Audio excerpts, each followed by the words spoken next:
My grandpa went away when I was 9. I don't mean he died, he just left his house and I never saw him again. He didn't take anything with him. Not his car, not his wallet, not the box in his attic, not even his clothes. I chuckle sometimes thinking about a senile old man walking naked out of his house into the woods or something and just disappearing.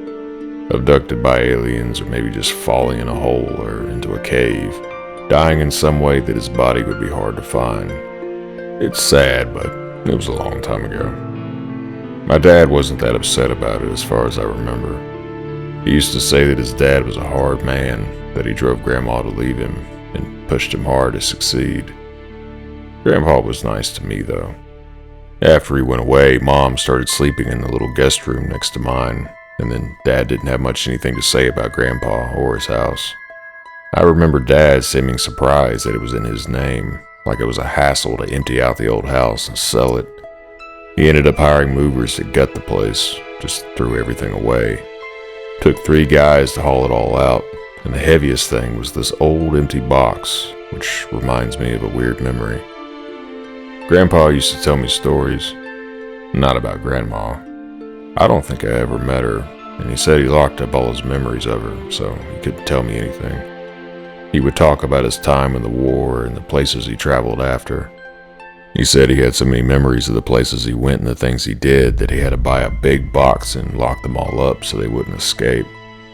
It sounded like magic to me as a kid, but I realize now that he was talking about losing his mind, forgetting people in his past. So it's no big mystery what happened to him.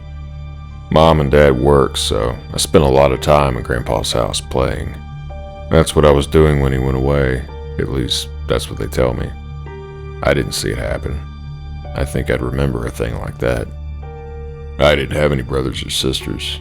Grandpa watched a lot of TV and would fall asleep. I spent a lot of time in that old house alone. I'd get bored and explore it like it was one of those old mansions in movies with secret passages and trapdoors. It really seemed like it was much larger to me back then. My imagination was filled with all kinds of adventures I had in that house.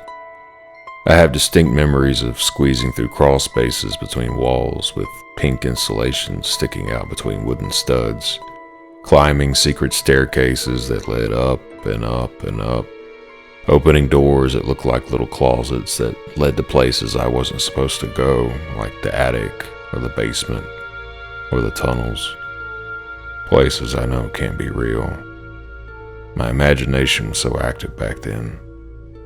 It's weird how you can remember something so intensely that's just something you made up as a little kid. There's no dividing line between fantasy and reality at that age.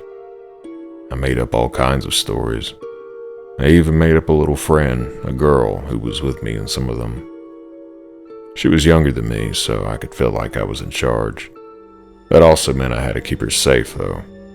She was definitely smaller than me. I can't remember her name or picture her face, but I can picture her blue denim overalls, her striped red and blue shirt with sleeves just a little too long, sticking out halfway over her hands. I wanted someone to take on my adventures, but I was the brave one, the one pushing to go further into places we weren't supposed to be. She was reluctant.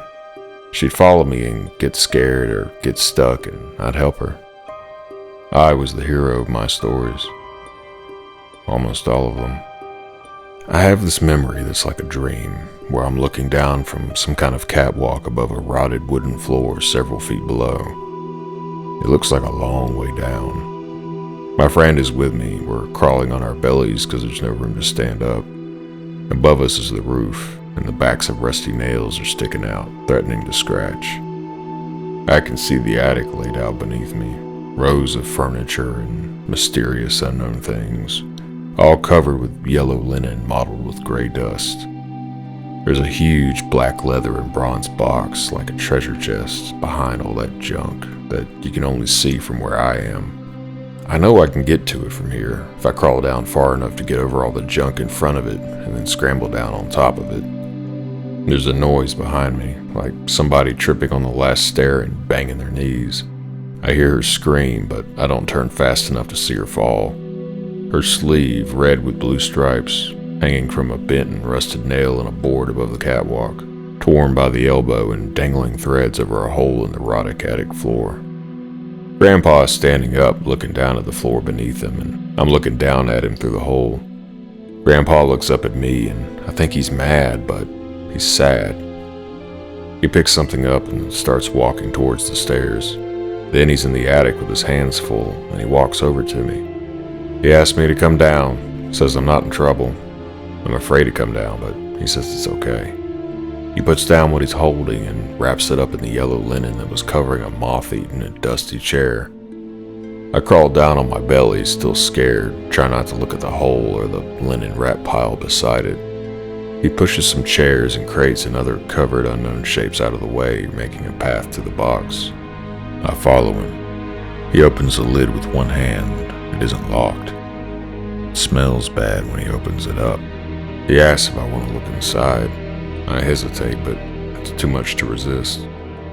I peek over the edge. The box is almost as tall as I am. It's empty. There's nothing inside, though the smell gets worse as I stick my nose over the lip of it. It's like looking into a closet in a room with the lights off, empty and black and bottomless to my eyes. Grandpa picks up the red bundle wrapped in linen by the hole and puts it in the box. I can't see it anymore as soon as he lets go of it, and I feel a sick, twisty feeling in my stomach. He asks me if I want to get in too. No, I don't want to. Please don't make me. He sighs, gives me a sad smile. Says he can't be sure I won't remember since I saw so much. Then he frowns, shakes his head, takes a step into the box, pulls his other leg in, and curls up on his side. He just barely fits. I have to close the box. He can't do it anymore. I don't know why I know that. I don't know who told me. I close the lid on the empty box and walk downstairs to play. I think about that memory sometimes because it's stranger and sadder than the other stories I made up in that house. I think I must have dreamed parts of it, given how little sense it all makes. I never went back to look for my imaginary secret passages. I just have a lot of childhood memories to remember Grandpa and his house by.